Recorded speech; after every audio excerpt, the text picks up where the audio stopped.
The title of my message today, I want to speak to you from this subject today. This is going to sound weird when I say it, but I'll explain. I don't know what Jesus would do. That's a subject I want to speak from today. I don't know what Jesus would do. We have some funny phrases in Christianity that I have been observing lately.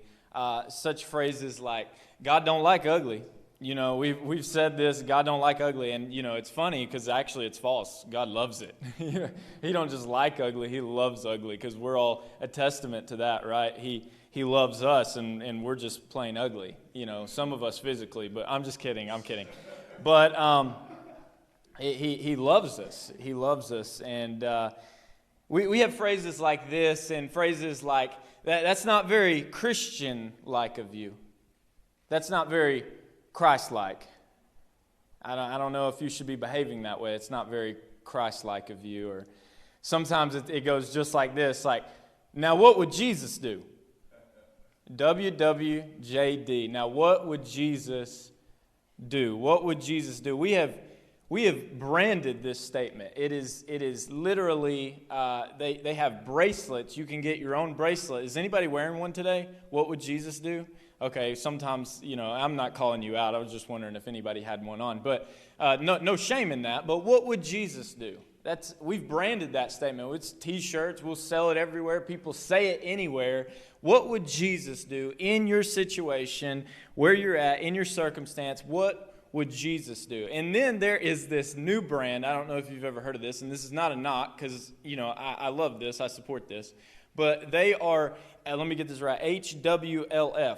In their answer to WWJD is HWLF, and that is He would love first. That is the brand. And so you can get a bracelet, then on one side it says WWJD, and then you got the answer, boom, right there, He would love first. Like, I figured it out, He would love first. And my question to that is, would He? Is that what Jesus would do? I mean, have we ever stopped to consider, like, and many of us are like, yeah, of course, Levi, He'd love first. But really, I mean, it should be, you know, He would love always. There is no first. He would love first, second, third, fourth, fifth, sixth. You know, I skipped third, but he would just never stop loving. As I talked about a few weeks ago, that there's not fruits of the Spirit. There is just the fruit of the Spirit. Is the fruit of His Spirit is one fruit, and it is love. And it comes in a very variable of expressions, but it all is rooted in love. So that goes to say that Jesus can't do anything that is not rooted in love. But see, me and you, we have a way of loving each other, and our love always looks like a yes. But see, God, sometimes He's a no, but it's still rooted in love.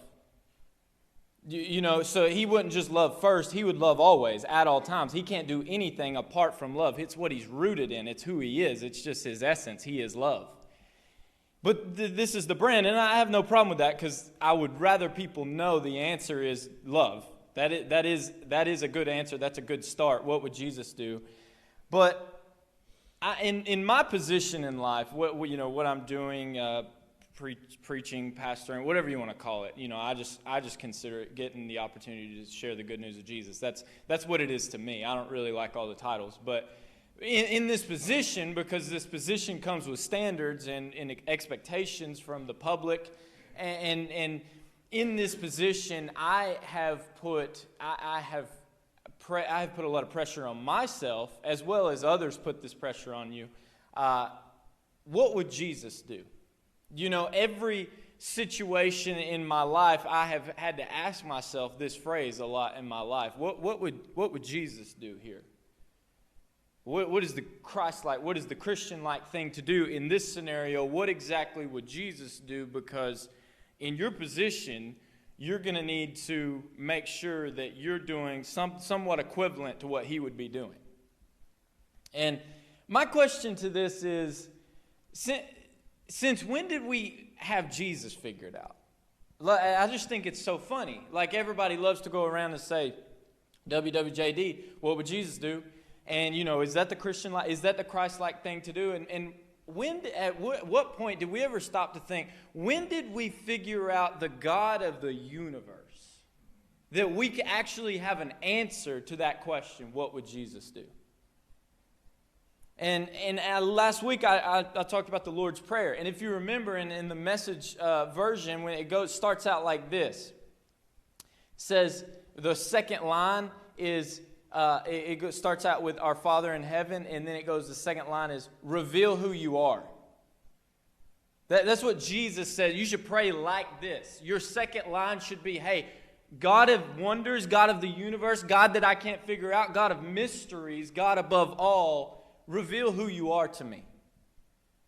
And here we are with a statement like, what would Jesus do? And I'm just like, I have no idea. I'm having to pray to him to ask him to reveal himself to me, so I can't answer that question. And haven't we complicated Christianity so much? I mean, in my opinion, I think we've complicated it so much. We're putting so much, because these are pressure-filled phrases like that I just discussed. Well, is that the Christian-like thing to do? Is that the Christ-like thing to do? WWJD, what would Jesus do? We've all said it. I've said it. There's nothing wrong with it. I'm just saying we've overcomplicated this thing. We're putting so much pressure on ourselves and on others, wearing the weight of every single decision in our life, thinking that it is our responsibility to understand how Jesus, how God himself would react in this situation, and knowing that and then doing like that. And we've just overcomplicated this thing, in my opinion. But for sake of argument, WWJD, I want to look at a few different stories today. And I'm sorry, we don't have the verses today. The Wi-Fi is not working. You want to be mad at OptiLink, not me. WWJD. We're going to look at some stories. And I'm going to just paraphrase some, and some I've got the verses, but I'm going to paraphrase most because we're not going to have it on the screen today. So here we go. There's this story where Jesus says he has to pass through Samaria. Maybe you've heard of this story before. There's this woman, and she is going to draw from the well to get some water. Woman at the well. I mean, you've all heard of this story. And she goes during the middle of the day, during the heat of the day, to go and fetch her some water. And Jesus says, I have to go through Samaria. I have to pass through Samaria. And the story goes a little bit like this. His disciples like, what, we're going to go through Samaria? We usually take the long way around because this is the right way to go. We Jews, they Samaritans, we don't like them. They're different races. They don't like Samaritans. We ain't passing through Samaria. But Jesus is like, I got to pass through Samaria.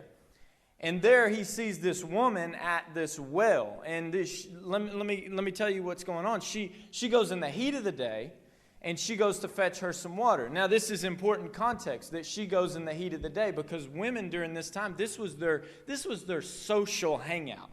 This was like the beauty salon for women back in the day. Like, I'm going to go to the well. And they would get up early in the morning before the heat, and they would go and they would take their huge pitchers, like, I don't know, like I think of, Jungle Book? Go get my water, and they take these pitchers and they go to get their water, and they go early in the day, and then they just have a social hangout, because women, they weren't respected like men. I still believe that could be true about today. Women aren't exactly respected in the same way that men are. Now, I'm not trying to start an argument. I'm just, shout out to my ladies. Anyways, so she's going to get her some water, and she chooses not to go to the social hangout. She chooses to go in the heat of the day and carry this heavy thing and then go and get some water in it, and it makes it even heavier. Why? Because she's trying to avoid people.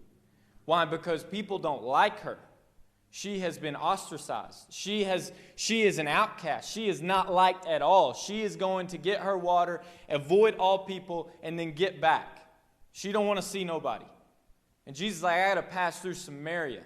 You don't think he didn't know that this woman was there? I love this story. So he goes, and she's sitting there, and he has this conversation with her. And remember, different races, they don't like it. Like, it is like beyond racism. Like, you think of civil rights, it goes way, way beyond black and white. Like, Jews and Samaritans hated each other. And let's add to that. He's a male, she's a female. We don't talk. We definitely ain't talking. And then you're a female, like you are lower than me, you are an outcast, you're a loser, and we ain't talking. That is the social norm of the day. But here is Jesus, and he starts talking to this woman. And not only that, let me add to this. She's been married, he talks to her about it. She's been married 6 times. So she is outcast of all outcasts. You cannot be more of a, like you got God and then you got this lady. Like there could not be a greater delta. You know what I mean? Like a greater divide between these two. And he's talking to her. And here, let's just WWJD this story for a moment because I got a lot of stories to get to. What would Jesus do in this situation? Well, first of all, if you're like me and I look at this story and we don't look at the context of having Jesus, hindsight's 20/20. We can look at the Bible and be like, well, we know what Jesus is going to do. But let's just think about God for a second. He's God. He's King. He's Jesus, perfect, without sin, blameless. Let's just look at this story. WWJD, what would be some reasonable explanations for Jesus here?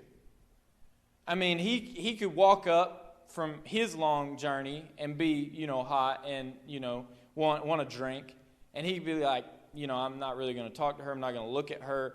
Hey, just he could just say whatever he wants to her.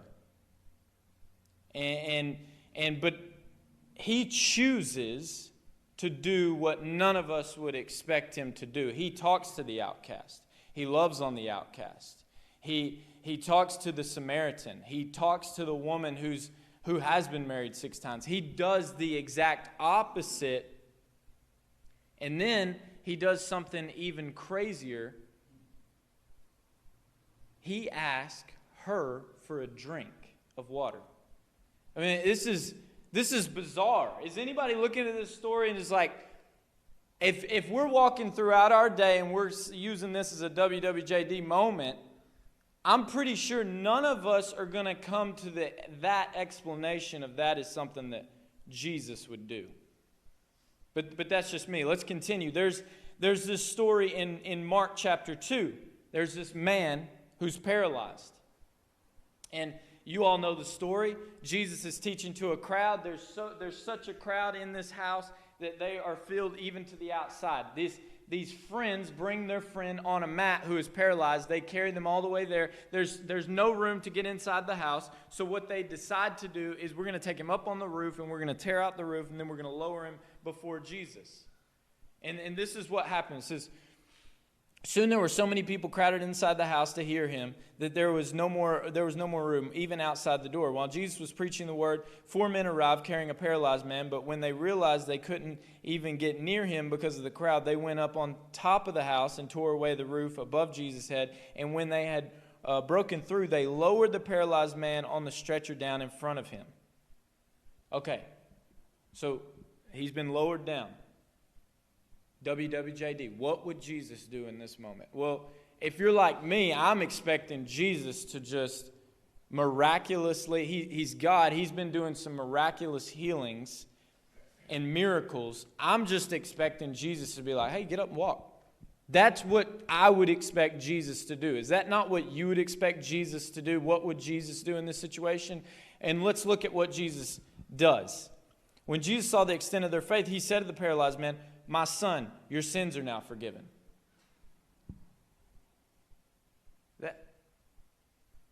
What would Jesus? You're not going to, he can't walk. That's great and all, but he literally can't walk, so, help the guy walk. No, your sins are forgiven. That's what Jesus does in this situation. Now, let's look at is anybody picking up on what I'm laying down? Like, Jesus is kind of an unpredictable dude. Let's look at Jesus in the temple. You all love this story. As he went into the temple courtyard, he noticed, this is in John chapter 2, he noticed it was filled with merchants selling oxen, lambs, and doves for exuberant, I don't know how to say that word, prices. They were extorting people. You get my idea. While others were overcharging as they were exchanging currencies behind their counters. So Jesus found some cords and made them into a whip. All right. Jesus has walked into the temple, and people are being extorted because what they're doing is like, here's a dove for your sacrifice. Because people, here's what you got to understand. People still believe the Old Testament, and they believe the laws. So I need a dove to sacrifice for my sin to be able to have a relationship with God. This is just the paraphrase, short version. There's a lot more that goes into this, but I need to buy me a dove. And that's what I got to do. I'm using the dove because it says dove. So anyways, this is what they would do. Here's the dove over here. Well, a dove usually costs $1. But today we're gonna say it's $20. So they're overcharging, and then the exchange for the currency. So over here's my dove, but then over here I got to go see the banker and I got to exchange my money. And they're overcharging. They're making the exchange rate more than it's worth. So now my dollar's not worth what it's normally worth, and I'm spending way more. They're in the temple, in the Lord's house, extorting people, taking advantage of them, just trying to make money off them, when these people just want to have a relationship with God. And what would Jesus do in this situation? Well, I mean, he's God. He can do anything he wants, and this is what he does. Found some cords, made them into a whip. Then he drove out every one of them and their animals from the courtyard of the temple, and he kicked over their tables filled with money, scattering it everywhere. And he told the merchants, "Get these things out of here. Don't you dare commercialize my Father's house." Don't you dare. And so if the answer is he would love first, like you're looking at that and be like, where's the love? He just cracked the whip. Literally, he's flipping tables. He's so upset. This doesn't look like something that Jesus would do. Let's go to another story. This is Jesus in the boat. Suddenly, as they were crossing the lake, a ferocious storm arose with violent winds and waves that were crashing into the boat until it was nearly swamped. But here you go.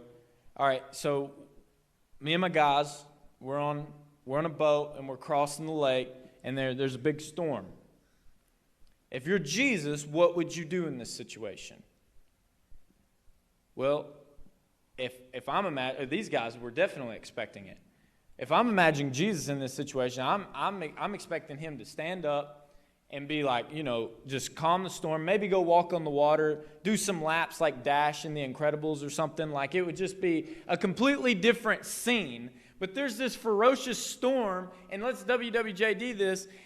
Then it says, but Jesus was calmly sleeping in the stern, resting on a cushion. We are literally going about our lives saying, what would Jesus do? And is this the Christian? Is this the Christ-like thing to do? And I'm picking up on a Jesus that's just unpredictable. There is a storm. Our boats are rocking, and Jesus is sleeping. If I'm one of his 12, I'm like, what is wrong with this guy? Like, I can't figure him out. Like, one day he's angry, he's flipping tables, he's cracking the whip, and then another day he's like, he's sound asleep in the boat when we need his help the most. What is going on? I can't figure this guy out. There's another story in John chapter 8. There's this woman that is caught in adultery, and these scribes, they bring this woman, they catch her in the act. I mean, how do you catch someone in the act unless you're in the act too? I think this is a funny story. They bring her before Jesus, and they're like, doesn't the law say that such a sin as this, we should stone her?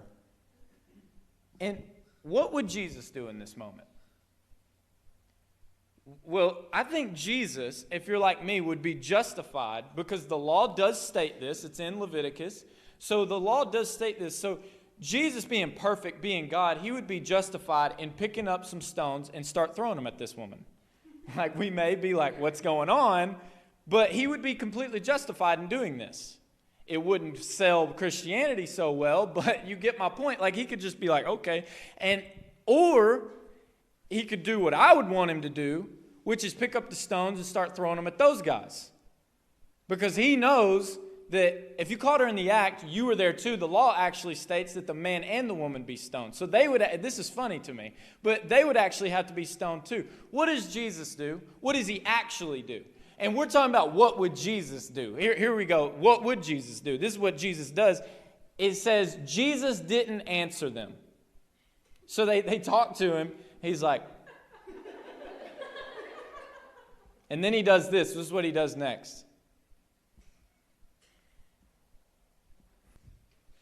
He starts writing on the ground with his finger. And if I'm his disciple, this is the moment where I understand Thomas the most. Like, he's doubting Thomas. Like, I feel you, Thomas. I feel you. We're going to ride with this guy. We're going to think this guy's going to save us all. What is he doing right now? Like, every situation, he's just got a different response. They're just sitting back like, okay, what's he going to do this time? And like, he went into the temple and he's flipping tables. He's angry. And then we go to the boat and he's asleep because he just needs a nap at this point. I don't know why he's taking a nap right now. I don't even know how you nap in a storm. Anyways, I'd be seasick. So he's napping. And then the next thing, like, these guys just directly spoke to you. You just looked them dead in the eye and then you didn't say a word. And then you just got down on your knees and started drawing in the dirt. Like, what is going on? Is the Bible not just the craziest story ever told? And we're walking about our days going, WWJD. Well, next time someone says that to me, I'm going to go, I dare you. I dare you. I double dog dare you. Just look them in the eye. Don't say a word. Then get down on your knees and start drawing in the dirt. Because that's what Jesus did. Jesus was unpredictable. We can't figure this guy out. He's such a mystery. And you may think, well, Levi, there's some patterns here. When we could draw some conclusions. Calm down, you biblical scholar. Like, no, you can't. No, you can't. These guys walked with him and they were like, what is wrong with this dude? I can't figure him out. And then let's go to this one, and I promise I'm closing now. This is a shorter message today, and everyone's like, amen. I love this one. You got Jesus. And he's being nailed to the cross for all our sin. Hung between two criminals. And this is what it says in Luke chapter 23, verse 34. While they were nailing Jesus to the cross. All right, stop. What would Jesus do? While they were, they'd been beating him, mocking him, literally destroying him. What would Jesus do? Well, I'm thinking, if I'm Jesus in this situation, I'm God, I could just stop this thing right now. I could literally, like in a snap of a finger, it'd be them on the cross and not me on the cross. And we could just flip this whole thing upside down and it'd just be like my pain be gone, heal my body, like I'm a vampire in the Vampire Diaries and I'm just magically healed. Like, I see Superman and he's just magically okay. Like, what would Jesus do in this situation? What does Jesus do? It says, when they were nailing him to the cross, he prayed over and over, Father, forgive them, for they know not what they're doing. Father, forgive them, for they know not what they're doing. Father, forgive them, for they know not what they're doing. And it comes out perfectly as I'm saying it, but its nails are going into your wrists and into your feet, and as you're just bloody and you literally are gasping for air, probably sounded a little bit different. forgive them, for they know not what they're doing. Could you imagine being one of the 12 and watching this happen? Like, no, I've seen all the miraculous things you've done. I've seen who you are. I've seen what you're about. You can put an end to this. Jesus, do something. Jesus, do something. Don't let them take you like this. Father, forgive them, for they know not what they're doing. Father, forgive them, for they know not what they're doing. And it's just over and over. He's doing it again. What is he doing? Why doesn't he change the situation? What is he doing? He's doing something I've never seen before. Again, he's unpredictable all over again. What is he doing? Father, forgive them, for they know not what they're doing. And the soldiers, after they crucified him, gambled over his clothing.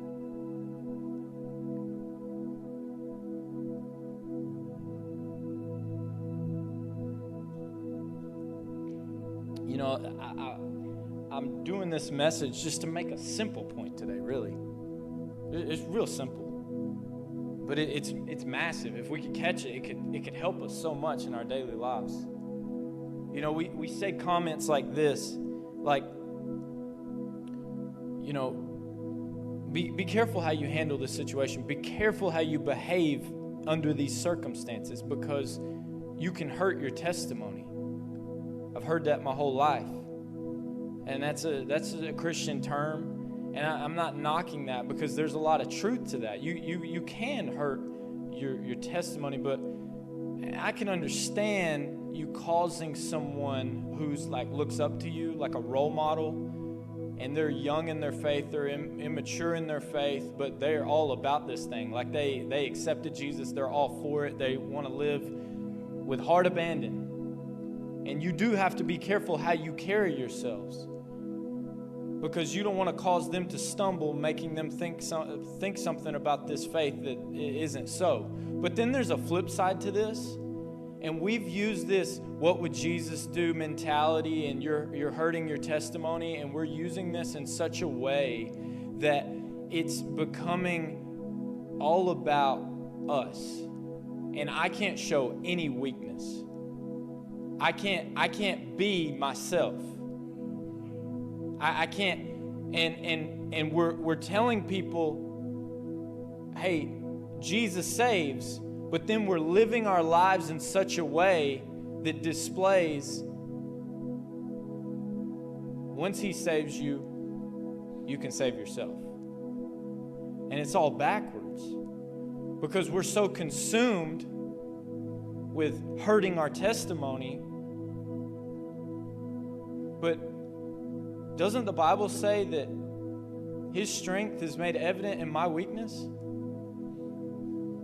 And I'm not saying we should, obviously, there's situations and circumstances. You understand what I'm saying. I'm not saying you just everything is just, and you just be you and all the time don't worry about anything. Like there's a line to this. Like there's a line that has to be drawn. That's not what I'm suggesting. I'm just simply saying to you, we're putting so much pressure on ourselves, and we're the people saying, hey, Jesus saves, and then everybody's looking at us like, why are they so stressed out? Why are they so burdened all the time? Because we're yelling, hey, Jesus saves, and then we're not allowing ourselves to make mistakes. And my question is, if Jesus is the one who saves us, then why are we acting like we can save ourselves? And you see, I just spoke about it, I think 2 weeks ago, Galatians chapter 5, verse 1, it says, it was Paul who was telling the church in Galatia this. He was trying to say, hey, don't revert back. Jesus saved you. Jesus saved you.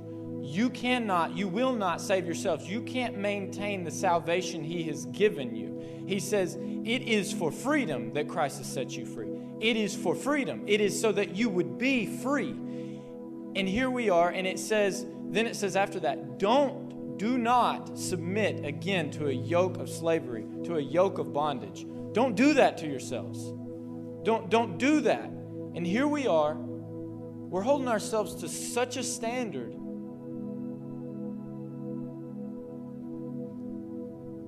And we're in the same prison, just a different cell. You know what I'm saying? Just because we believe who Jesus is and we believe He will do what He says He'll do, and He saved us, we then go from there, like I gotta be perfect. WWJD, I gotta do the Christ-like thing, I gotta do the Christian thing, it's like, since when did we have Jesus figured out? And here's the thing. I can't be Levi without sinning. What makes me think I'm going to be able to be Jesus? Be careful saying, I'm going to do the Christ-like thing. What would Jesus do? And then you go about doing that only to fail. Because then you're giving Jesus a bad name. Because He ain't like you. He ain't like me. He's perfect. He's blameless. He does a lot of unpredictable things, but never once did it fail. What makes us think we can understand the God of the universe, much less be like Him? And I'm not suggesting that it's not a noble thing to want to be like Jesus. Understand what I'm saying. But as we sang a moment ago, as it is in heaven, so it is in me. Jesus says, I have given you everything. I started my prayer like this. I have given you everything pertaining to life and godliness. Everything. You lack nothing. You don't have to be like me because I put my Spirit inside you. You are like me. Quit giving people false pretenses. Quit putting so much pressure on yourself to get every single decision right in your life. You're faced with A or B, and what am I going to do? If I do this, it's not going to look right. If I do this, it's not going to look right. What am I? And we're so stressed out. We're so worried. We're so burdened, and we burden ourselves. He says, it's for freedom I set you free. Don't put yourself back into this bondage. Jesus says, come to me and you will find rest. He doesn't say, come to me so that I can give you new burdens. He's not going to strike you down based off every single decision that you make. He set you free to be free.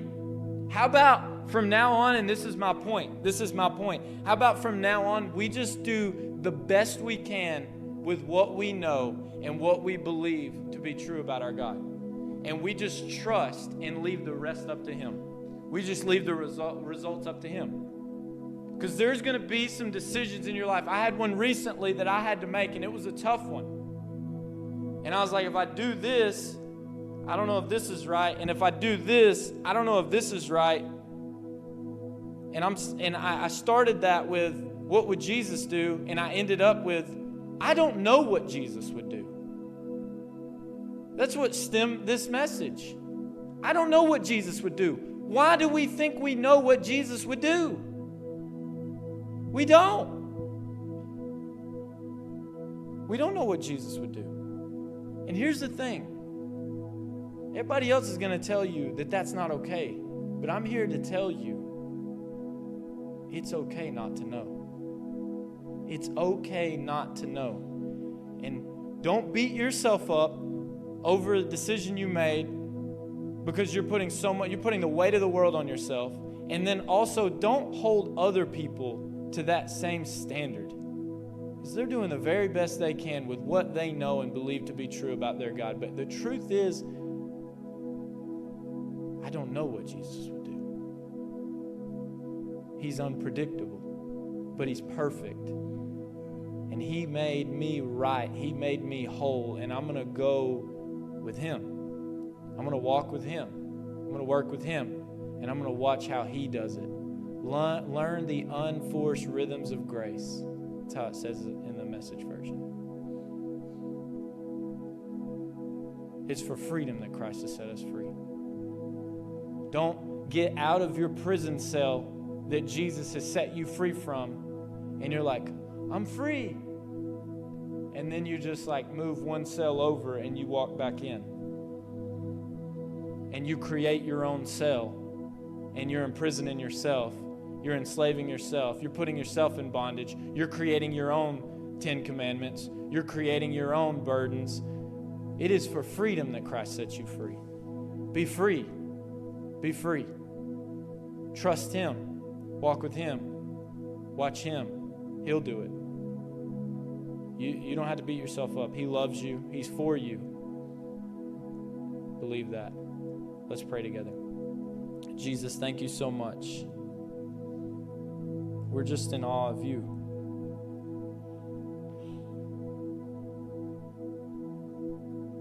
Forgive us for thinking we could comprehend you, for thinking that we could understand you. Father, you tell us to ask you to reveal who you are, because you're the God of wonders. You're the God of mysteries. You're the God of majesty. You're so grand. You're so magnificent. And here we are in our finite worlds with our finite minds thinking we have you figured out. The truth is, I can't be like you. In my greatest attempts, I will fail. But I know that you came, you lived as me. You died for me so that I could forever live in who you are. And I'm already forgiven. I'm already righteous. My every word, my every decision, my every action doesn't have to be a burden in my life. I can just trust that you are who you say you are, and you're working all things to the good of those who love you and are called according to your purpose. I'm praying some burdens would be lifted off people today. They would just trust you. And that they would start asking when they go to you in prayer, they would say this: reveal who you are. Reveal who you are. And they're going to start seeing you in a whole new light.